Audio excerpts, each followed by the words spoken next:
Welcome to Hack Your Searches by your friendly librarian, that's me! My name is Elizabeth and I'm going to take you through some tips on how you can hack your searches in any search engine. So let's start with the basics. We'll start with Boolean operators. Now these are machine language terms. They let you instruct the search engine exactly how you want it to bring back your results. They're terms that started out when computers started out, and they are something that underpins most of how machines operate these days. So these terms are simple. It's the three on your right hand side, and or not. Starting with and, it combines your keywords. So if you're looking for how to repel insects, for example, you'd write insect and repel, and it'll bring you back things only that have both of those words in it.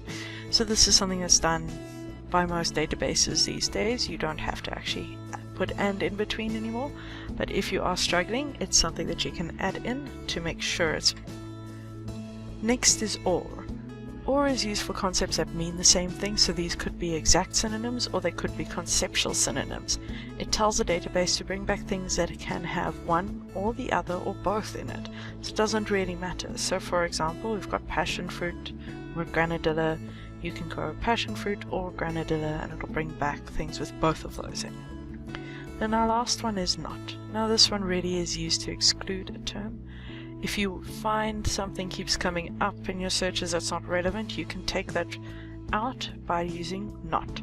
So for example, you keep looking for literature on African and it keeps bringing back African American, then you can say African, not American, and it will take out any literature that has to do with American, just like that. So it prioritizes only African then.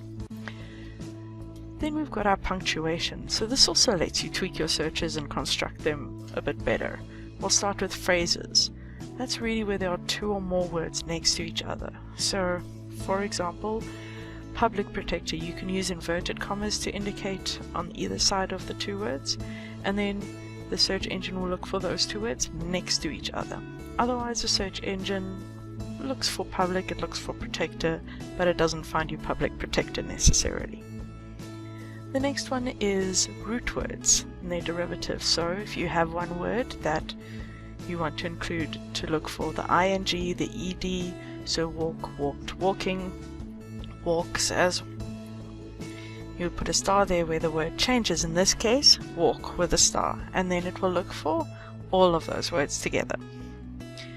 And then the last one, really you don't have to repeat searches, you can combine searches using brackets, so you can do 2, 3, 4 searches but with only one search really. So for example, we're looking for literature on blended learning and universities, blended learning and higher education.